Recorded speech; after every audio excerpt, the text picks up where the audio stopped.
¿Todavía no tienes ID de cuentaviente? Consíguelo en martadebaile.com. martadebaile.com y sé parte de nuestra comunidad de cuentavientes. Son exactamente las 10:47 de la mañana. Seguramente muchos de ustedes se han dado cuenta que últimamente ya el carrito del súper está más vacío que antes. Y se han preguntado por qué ya no me está alcanzando. Y hay una cantidad de variables para contestar esta pregunta tan difíciles que contratamos a Jorge Suárez Vélez, economista, analista financiero, que seguramente ustedes han leído en el Reforma, es autor del libro La próxima gran caída de la economía mundial. Y la gran habilidad que tiene Jorge es que con peras y manzanas, a manera de ábaco, nos va a explicar por qué no nos alcanza. Y te voy a decir de dónde viene toda esta historia, Jorge. El otro día estaba platicando con una persona y me decía, ¿sabes qué, Marta? Ahora ya no puedo ir ni al súper.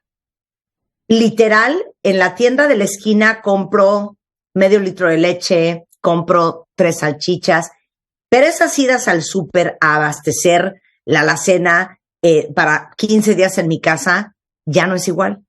Antes, lo que me alcanzaba con 500 pesos, hoy ya le tengo que invertir desde 800 hasta 900. Y le dije, ¿sabes qué? En tu honor voy a hacer un programa para explicarles a todos por qué ya no nos alcanza. Jorge, ¿cómo estás? Muy bien, y siempre con mucho gusto estar contigo, Marta. Muy bien, ok. Con peras y manzanas, ¿ok? Ya no alcanza. ¿Qué pasa? ¿De dónde viene esta historia? Pues con peras y con manzanas el precio de las dos ya subió, ¿no? Esa es parte del problema. O sea, yo creo que hay muchas razones por las que de repente estamos viendo inflación. Deja hablar de 2 cosas que han pasado recientemente y que generan inflación. Una fue la pandemia. ¿Qué pasó durante la pandemia? Pues que se pararon las cadenas de suministro. ¿Qué quiere decir eso? Eso quiere decir que si de repente, por ejemplo, en China cierra una fábrica que hacía alguna partecita que utilizan, por ejemplo, para hacer automóviles. En el momento que esa fábrica cierra toda la cadena. Eso es, a todos nos ha pasado, ¿no? Cuando pones el arbolito en Navidad, de repente la serie de foquitos no prende y pues si uno está fundido ya le ven la torre a toda la serie. O sea, aquí literalmente pasa lo mismo. O sea, cualquier foquito que no funciona te detiene toda la serie. Y eso pasó mucho en la pandemia porque particularmente en el caso de China cerraron muchas fábricas, pero aparte empezaron a escasear otras cosas, empezaron a escasear barcos, empezaron a escasear contenedores. Para que tengas una idea, el costo de transporte marítimo se llegó a multiplicar 15 veces en algunos momentos de la pandemia. Pues eso evidentemente encarece la producción de un montón de cosas, ¿no? Y ese es un gran problema. Ok, pero espérate entonces. Ok, por la cadena de suministro, ¿a mí me cuesta el súper más caro? Sí, porque o sea, primero, muchas de las cosas que compramos o tienen algún componente, por ejemplo, importado o tienen insumos que son importados. Por ejemplo, algo que pasó que fue grave es que, ya ahí no por la pandemia, pero por la guerra en Ucrania, la distribución, por ejemplo, de fertilizantes, de cosas así, bajó muy fuertemente la disponibilidad y eso generó un problemón. Entonces eso bajó rentabilidades agrícolas. Muchos temas han estado afectados por esto. Entonces eso es algo que va a seguir, bueno, que ha ido gradualmente resolviéndose, pero no del todo. Y lo que pasa también aquí es que hay un efecto también del otro lado, el efecto del lado del ingreso de las familias. O sea, ciertamente lo que vimos con la pandemia fue que mucha gente se quedó sin chamba. Siguen trabajando, pero están trabajando típicamente en la economía informal. Y la implicación de eso es que, pues, no necesariamente están ganando lo mismo, que algunas veces no tienen ya acceso a prestaciones que antes tenían.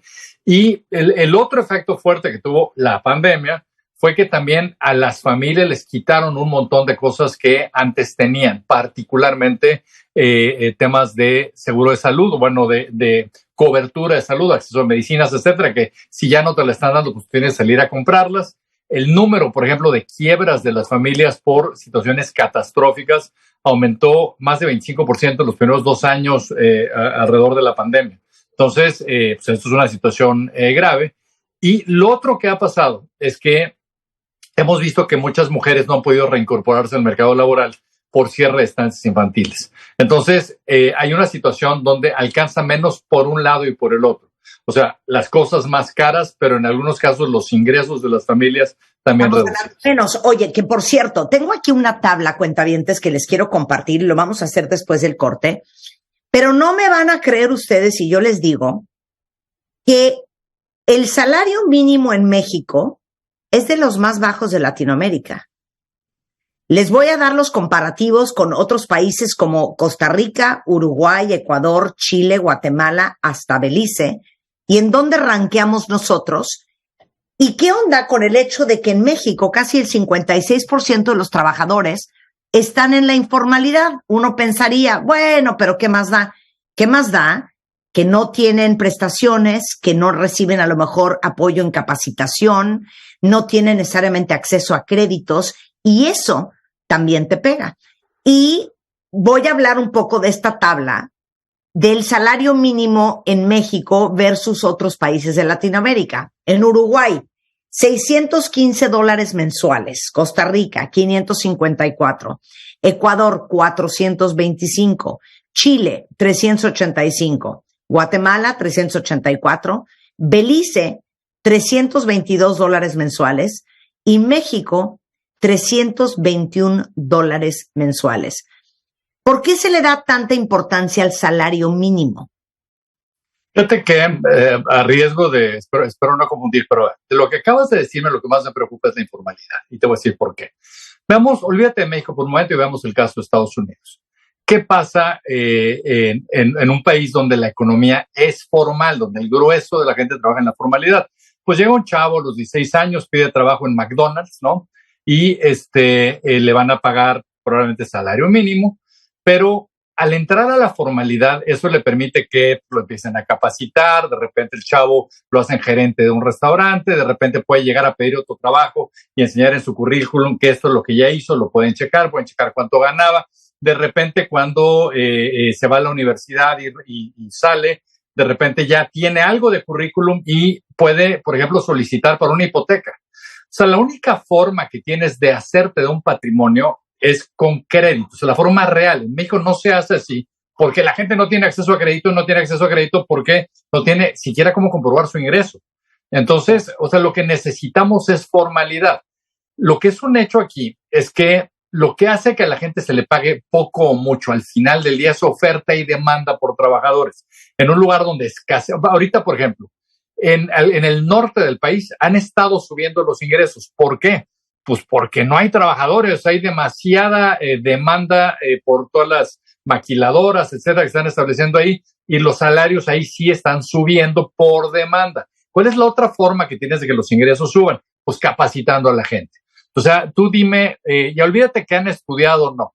¿Conoces a alguien que sepa programar, que sepa escribir código? Está puesto que esa persona siempre ha estado empleada y siempre va a tener un buen ingreso. O sea, lo que necesitas es que tengan habilidades mercadeables. Eso es lo que no estamos haciendo.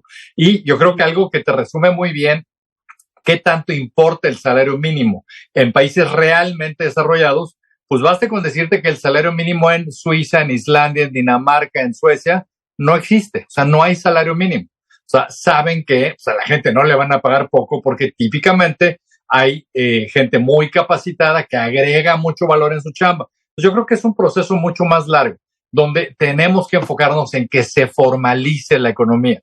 Tenemos que enfocarnos en que haya programas mucho más serios para capacitar a la gente. Y lo que es un hecho aquí es que esta población joven que tenemos, que es cada vez menos joven, o sea, está envejeciendo, digamos, atrasito los mercados desarrollados, si no los capacitamos hoy y les damos habilidades hoy, el riesgo que tenemos es que eventualmente vamos a acabar teniendo una población de puro viejito medio analfabeta que va a depender de a ver qué le quiera dar un gobierno. ¿Me explico? Y yo creo que eso garantizaría que en México nunca se desarrolle. Claro. Ahora, factores que han hecho que no nos alcance, dices, uno es la cadena de suministro, otro tiene que ver con el tema de las guarderías y que muchas mujeres han tenido que dejar el trabajo. Hablemos del sistema de salud.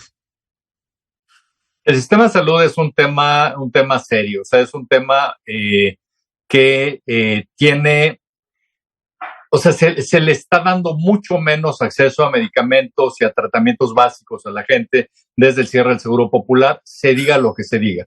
O sea, esto está aprobado, estadísticamente es un hecho, y el problema aquí es que cuando no te da un hospital público el acceso, tienes que tú desembolsarlo de tu dinero. Entonces le tienes que quitar dinero a otras cosas. Eso es un problemón, y es un problemón que incluso en el Seguro Social, a este que le dicen el Seguro Social B, digamos, lo que están tratando de desarrollar, digamos, para sustituir al Seguro Popular y demás, o sea, el gasto que se hace por persona es muy bajo porque esas entidades no han recibido dinero.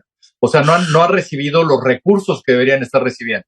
Y eso es un tema que también tiene que ver con una mala asignación de recursos que ha hecho este gobierno, donde, por ejemplo, en vez de ponerse a subsidiar la gasolina, lo que podría estar haciendo es incrementando fuerte el seguro, los gastos en salud, donde lo que podría estar haciendo es mejorar, por ejemplo, sistemas de transporte público para bajar del costo de transporte a la gente más pobre. O sea, hay un montón de cosas ahí que provienen de una mala asignación también de recursos públicos. O sea, imagínense ustedes que hay un estudio que demuestra que el número de hogares mexicanos con gastos fuertes, así trágicos, catastróficos, por un problema de salud de alguien en la familia, aumentó de 880,000 en 2018 a 1.1 millones. Eso es 25% en solo los primeros años de los últimos 5.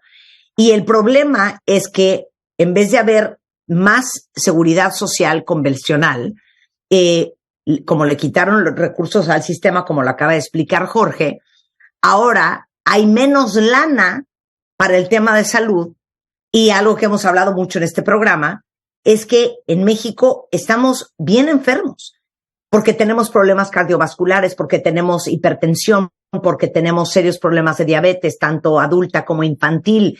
O sea, la lista es interminable. Y un sistema de salud pública con menos recursos para seguir atendiendo a la misma cantidad y un poco más de enfermos. Y el problema ahí, Marta, lo que estás diciendo es que lo que ese sistema sin fondos provoca es que no tengas ninguna capacidad para atención primaria, para atención básica, y la gente acaba yendo al hospital ya cuando está grave. Entonces, al no tener el cuidado primario, encareces mucho la provisión de salud, pues porque no estás evitando enfermedades, por ejemplo, crónicas, no estás evitando infartos, no estás evitando un montón de cosas, porque la gente ya se empieza a atender demasiado tarde. Entonces, es deseable que haya un sistema que permita que la gente esté bien cuidada, digamos, o sea, que no caiga en temas más graves que solo son más caros de atender para el sistema. Miren, ustedes lo han vivido y lo hemos platicado muchas veces y los he leído muchas veces en Twitter. ¿Cuántos meses se han tardado en darles una cita, por ejemplo, para hacerse un estudio, para hacerse una tomografía, para hacerse una radiografía, para hacerse una operación? ¿Y cuántos de ustedes no han empeorado en su salud por la cantidad de meses que han tenido que esperar? Esa es una gran explicación. Ahora, ¿qué tiene que ver con que no nos alcance, Jorge, el subsidio de la gasolina, y por qué se subsidia la gasolina en México? Esta es una pésima idea porque lo que se cree es que a la gente le gusta que la gasolina sea barata aunque no tenga coche. Y si tú dices, oye, es que sube el precio de la gasolina, oye, eso está mal porque seguro subió el costo del transporte, alimentos. No. Oye, de acuerdo, en el sexenio pasado, ¿se acuerdan el zafarrancho que se armó porque iba a subir el precio de la gasolina? Claro. Ahora, ¿cuál es la realidad ahí? El subsidio de la gasolina el año pasado nos costó más o menos 400,000 millones de pesos. ¿Qué tanto es eso? Pues eso es 20 años de presupuesto del metro. Eso es más de lo que costaría el aeropuerto de Texcoco. Eso es más de lo que está costando la refinería de Dos Bocas. Y ese subsidio, lo que es más difícil para la gente entender es que es un subsidio para los ricos, es decir, para el que tiene automóvil. Estamos subsidiando la gasolina a la Suburban de Carlos Slim, ¿me explico? Que podría pagar un precio mucho más alto. El IMCO, el Instituto Mexicano de Competitividad, hizo un estudio sobre esto hace algunos años y dijeron, a ver, ¿qué tanto beneficia el subsidio a los más pobres? y lo que descubrieron es que al 10% más pobre de México, por cada peso que ese 10% recibe, el 10% más rico recibe 32. O sea, 1 contra 32. Es un subsidio para los ricos. ¿Qué es lo que tendría más sentido? En vez de estar subsidiando la gasolina, gasta ese dinero desarrollando buen transporte público, que haga que la gente tenga un mejor trayecto de su casa a sus empleos, que se los abarate, que tenga mejor calidad de vida. Eso va a incidir también en salud porque implica mucho menos contaminación al haber un parque vehicular más pequeño. Pero particularmente, o sea, yo creo que aquí la gran señal, Marta, es que o sea, la gente tiende a pensar equivocadamente que tú progresas cuando te haces un coche. Yo creo que aquí es al revés. O sea, la diferencia entre los países pobres y los ricos es que en los pobres, el pobre aspira a tener coche. Y en los países ricos, el rico aspira a poderse mover en transporte público. Y así es como es. O sea, si ves los países desarrollados, tienen extraordinario transporte público y es muy raro que tú conozcas a alguien, por ejemplo, no sé, en un país europeo, que maneje para ir a trabajar. Todo el mundo toma pues, el tranvía, el tren, el metro, etcétera. Entonces, o sea, yo creo que es un subsidio muy mal entendido, que se aprovecha mucho políticamente, pero que sí tiene una incidencia negativa en el bienestar de la gente y en su calidad de vida. Pero entonces, ok, vámonos un poquito más profundo. ¿Por qué se dice que entonces el subsidio de la gasolina es para evitar una inflación mayor? Realmente eso no es cierto. O sea, si se te encarece la gasolina, obviamente puede tener algún impacto en inflación, pero típicamente el impacto más fuerte lo va a sentir el que tiene automóviles. O sea, que es el más rico. O sea, no te encarece tanto cadenas de abasto.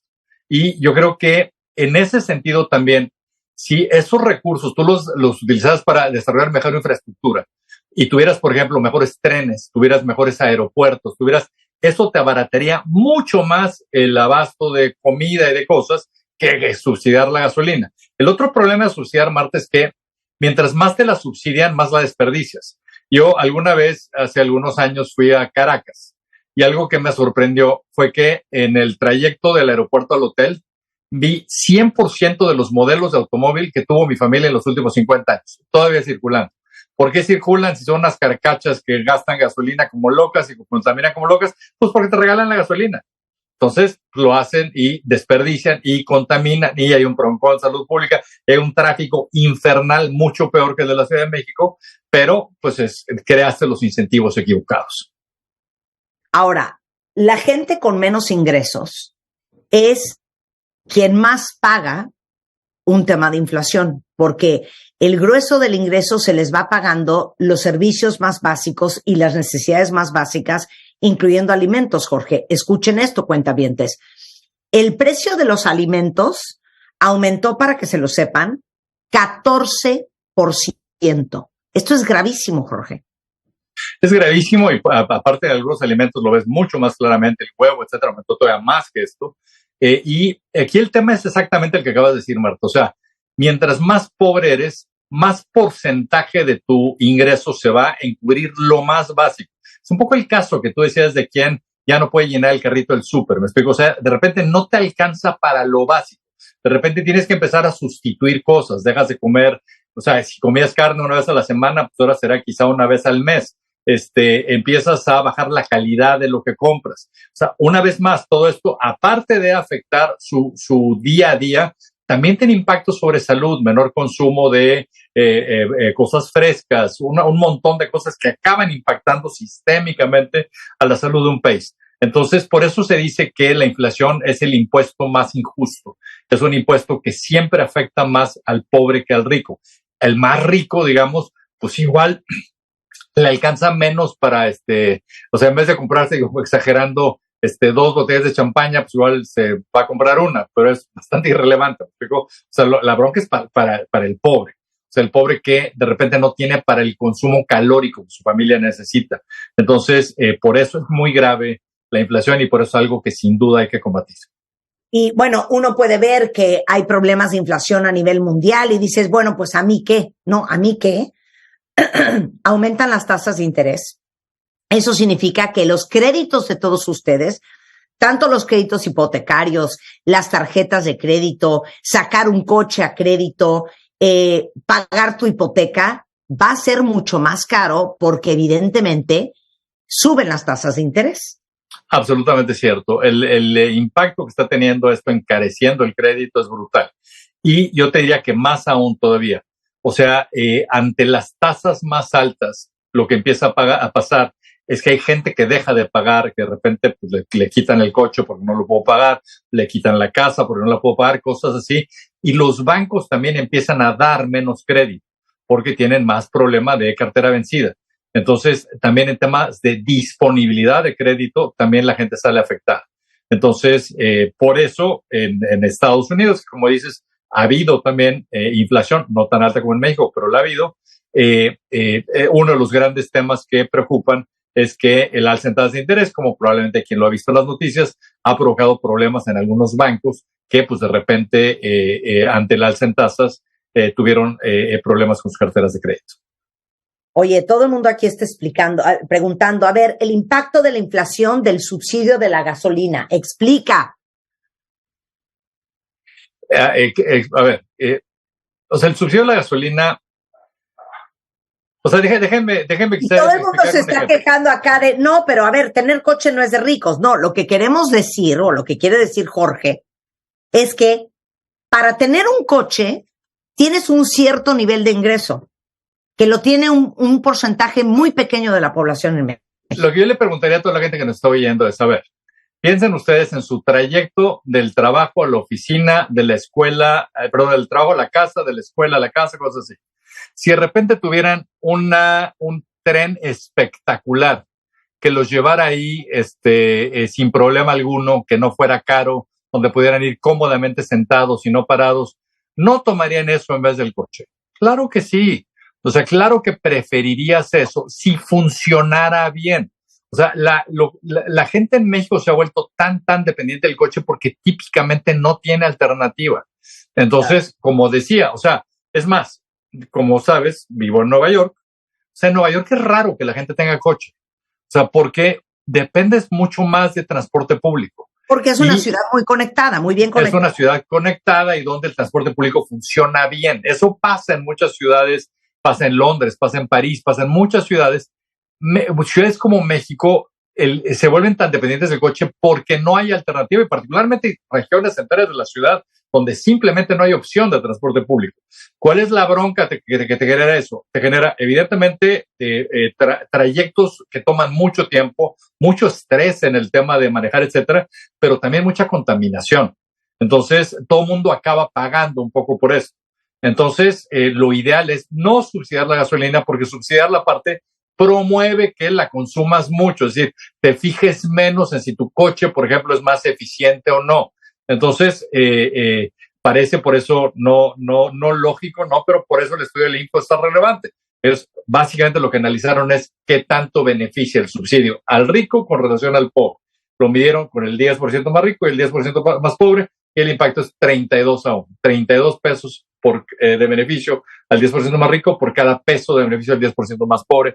Es un subsidio para ricos o que impacta más a los ricos. Lo que no quiere decir que solo los ricos pueden tener coche, pero espero haber respondido. Sí, 100%. Oye, ¿se va a poner peor? Yo creo que no. Yo creo que, de hecho, de los problemas con los que empezamos, ¿no? Cadena de suministro, pues, se han ido corrigiendo. El tema de Ucrania, por ejemplo, fue importante porque escasearon muchas materias primas, impactó fuerte también el alza en precios de petróleo, etcétera. Entonces, seguramente esa presión va a bajar. Entonces, yo confiaría en que gradualmente los precios van a ir llegando a niveles más normales. Creo que aquí ha sido importante lo que ha hecho Banco de México en México, ¿no? O sea, subir tasas de interés para tratar de enfriar un poquito la economía y que la inflación baje. O sea, yo creo que se están haciendo las cosas razonablemente bien para atacar el problema, y yo esperaría que hacia el año que entra empecemos a ver niveles de inflación más bajos, aunque sí me preocupa particularmente en el caso de México la inflación que estamos viendo en alimentos. O sea, esta es una inflación que no tiene tanta relación, la verdad, con lo que estamos viendo internacionalmente. ¿Y eso no va a cambiar? Pues eso ojalá que cambie. O sea, una vez que se normalice caer el suministro, ojalá que ahí empecemos a ver precios de alimentos subiendo menos. ¿Cuál sería tu mejor consejo para todos los que están escuchando? Mi mejor consejo sería que no deban dinero ahorita. O sea, en entornos como este se les puede encarecer mucho la deuda y meterlos en un problema serio. Lo que les recomendaría es no evitar hacer gastos superfluos por ahora. O sea, yo creo que hay que cuidar el gasto para tener con qué enfocarlo a lo básico, en lo que las cosas se estabilizan. Y lo que les recomendaría es una recomendación que haría siempre, es encuentren por dónde van a aumentar su patrimonio a largo plazo. Es decir, encuentren buenas formas para ahorrar. Yo sé que eso es complicado tener los faltantes para hacerlo, pero yo creo que hay que tener una buena disciplina de ahorro, porque eso es lo que les va a permitir a la larga mejorar realmente su nivel de vida. Jorge Suárez Vélez, muchísimas gracias. Gracias a ti. Es editorialista de Reforma y El Norte, economista y analista financiero. Te mando un beso hasta Nueva York. Muchas gracias. Otro para allá. Mucho gusto. Son exactamente las 11:25 de la mañana. Agárrense porque lo que viene va a ser un curso muy intensivo sobre el fentanilo. Creo que todos han escuchado las noticias en México, en el mundo, sobre el tema del fentanilo. Alguna vez, hace no mucho, tuvimos un programa justamente con Silvia Cruz Martín del Campo, investigadora de Cinvestav, que nos explicó cuáles son los mecanismos de acción, cómo funciona, qué pasa en el cuerpo y en el cerebro con el fentanilo. Y a lo mejor muchos lo relacionan solamente con el uso recreativo del fentanilo como droga. Pero el fentanilo tiene otra cara, que es de la que vamos a hablar el día de hoy. Y hoy van a aprender y van a terminar siendo unos expertos en fentanilo. Viene Javier Tello, que tiene 30 años de experiencia en el área de salud, farma y biotecnología. Es doctor. Viene Silvia Cruz Martín del Campo del Cinvestav. Y viene Jorge Guajardo, que es anestesiólogo y algólogo. Los algólogos son los especialistas en el dolor. ¿Por qué la comunidad médica en México está apanicada con la simple idea de pensar que ya no haya fentanilo en México? ¿Y por qué? Regresando del corte, no se vayan. Entra a wradio.com.mx.